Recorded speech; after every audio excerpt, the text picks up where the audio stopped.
Okay, folks, welcome to a Woman Crush Wednesday with the Sex and Suicide podcast. I'm here with Rita Perepelitsky. Close enough. Close enough. All right, that's a tough one. That might be the toughest so far. Rita P. Rita P. I'm here with Rita P. And you might recognize this is Jen Slay we have again. She was in one of our previous podcasts. You can always go back and check her out if you want. But tonight, Jen is going to be my co-host. Yes, I am. And the cool thing about Jen and Rita is not only are you friends, but you're business partners. We are.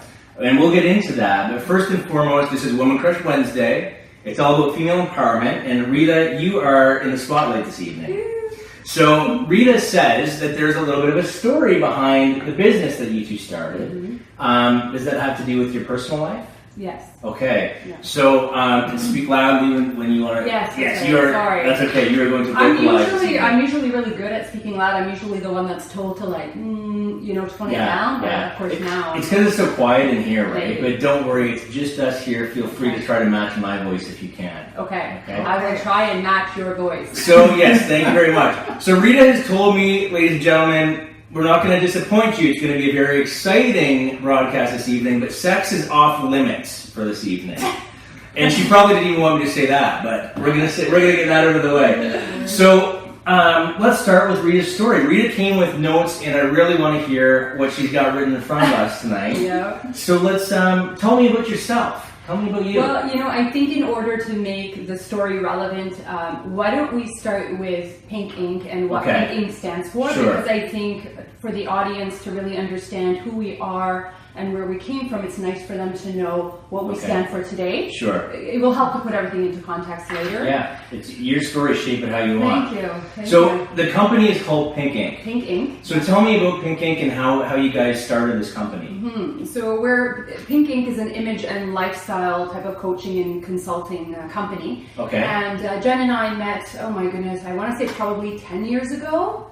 More than that, because our Probably kids were longer. little. Oh gosh, see now we're Okay. So over 10 years Memory ago, lane. Yeah. Memory Lane, and we actually met at church. Yeah.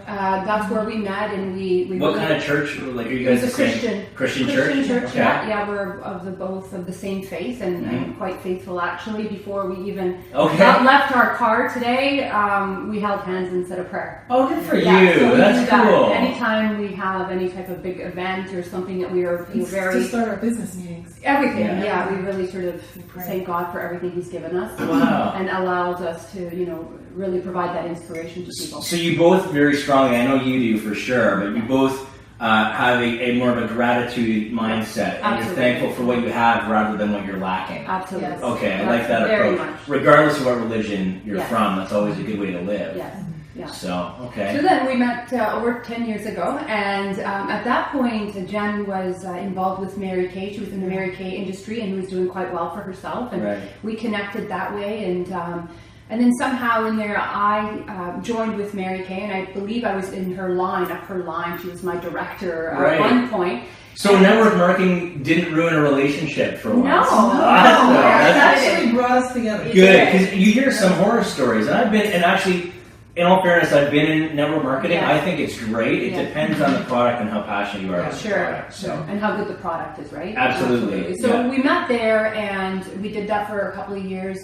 Jen was a lot more successful at it than I was. I perhaps wasn't taking it as seriously as Jen was. Right. But what I really admired about Jen was her passion for wanting to succeed. I mean, there was no doubt this woman wanted to succeed. Yeah. And so there was another woman at that time by the name of Serena that was also part of the Mary Kay, and she was doing quite well for herself.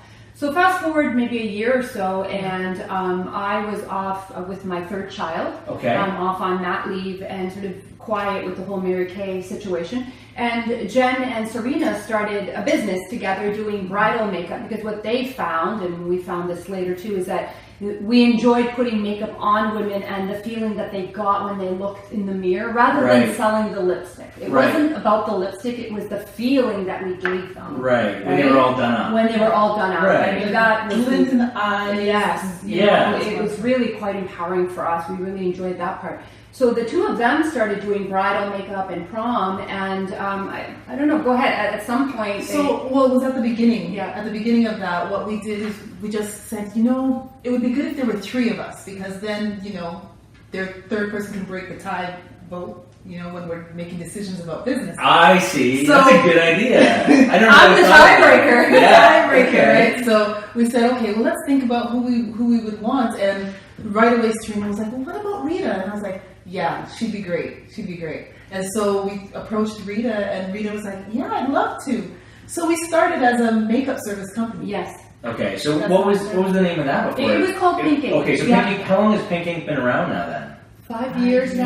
5 years. Yeah, and it's Wow. really evolved. It's really morphed into what it is today. Right. Like Jen said, it really started off as a makeup company, us supplying makeup on women. Right. That's what it really Which started is why I with. haven't heard of it then. Yes. Okay. Yeah. Or maybe I that- have secretly. Yeah, exactly. So it started off as that, and then I would say probably within a year after we had started, we realized that once we started applying the makeup onto women, and because of Jen's background, because of my background, women just started opening up to us. There was all of a sudden this whole self-esteem, this empowerment conversation. We'd have really deep conversations as we're putting lipstick on. Cool. And we just sat there, and Serena was with us at the time, and we just said, there's something more to this. There's something more. We should perhaps look at, image and branding, like branding a woman, and not just about the lipstick, but the whole persona. Right, right. And so we went with it. We went with that, and unfortunately for us, Serena was having her third child. And under the age of 4.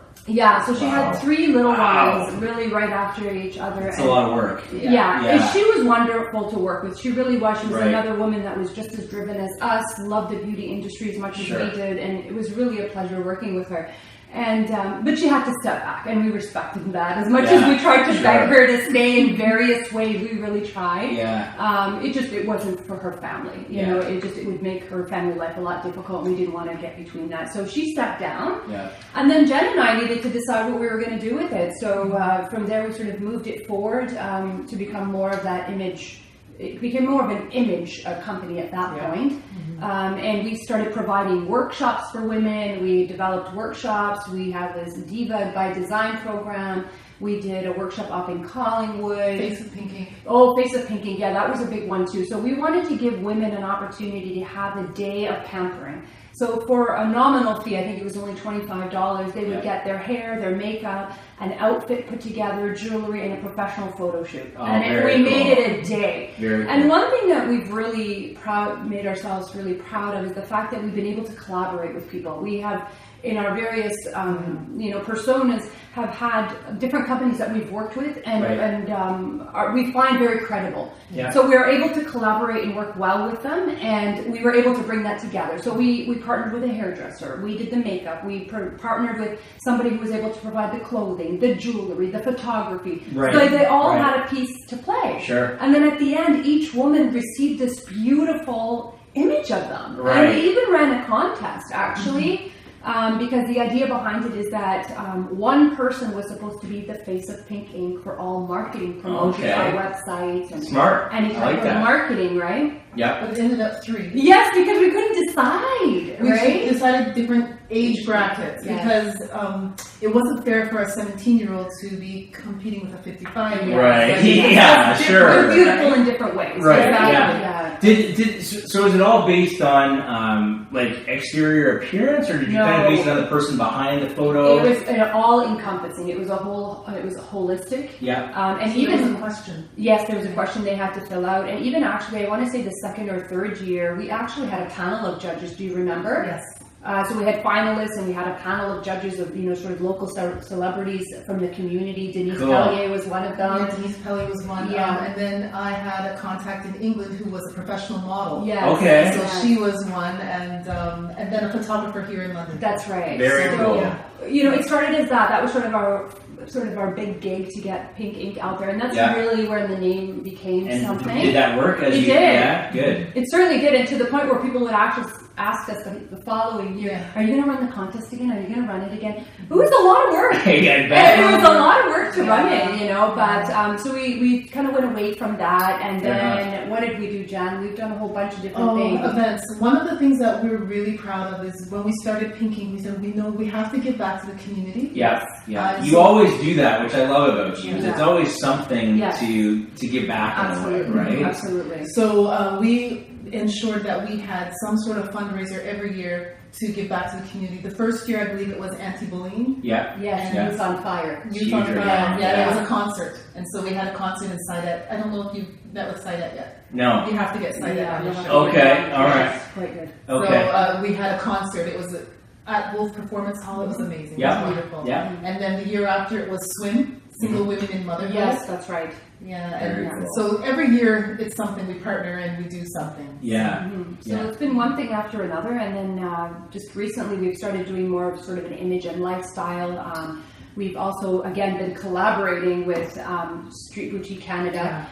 They have a fashion truck here in London, London's first fashion truck. Yeah. So we partnered with Anne-Marie, and we did Get Glammed. So it was kind of like the same idea of a face of PinkInk, the same idea Right. that it was going to be one winner, and even then we couldn't decide of one, so we picked two winners, and they got a complete overhaul, and we had it videoed, and it went viral, and it was really well received, actually. Cool. So Very that cool. was exciting. So we're always doing like that. something Outside the box, right? Yeah, Which is awesome. we're always I doing love that. something. So our motto is really to try to connect with women and show them that it's not just about the exterior, right? Right, I mean, it's very right. easy. We teach women in our workshops that you're going to get judged within 7 seconds. It's just going to happen, Right, So right. what do you want people to say about you? Right. So a lot of times we'll use words or catchphrases like "show up with purpose." Yeah. Give them something to talk about, right? Right. And of course, professionally, I'm also in HR. Okay. So a lot of times in our workshops, I'll talk about, in an interview, how many ladies go to an interview and dress up, Right. Yeah. Why do you dress up? So the importance of that, the importance Right. of how dressing up gives you that confidence that you don't even realize. Right, right. On a subconscious or even conscious level, you're confident without even realizing. Sure, Right? You stand up a little taller, and it's based on what you're wearing. It's based on the fact that you're taking care of yourself. Right. Right. Yeah. So there's a whole sort of message behind that. Right. And so to answer your question about the story, Yeah, the well, personal story. Yeah.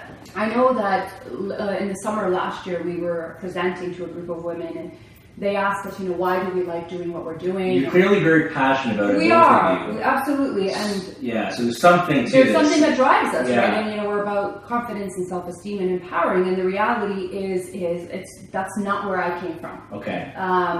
If I sort of was to rewind, we came to Canada. We immigrated from Lebanon when I was 3. Okay.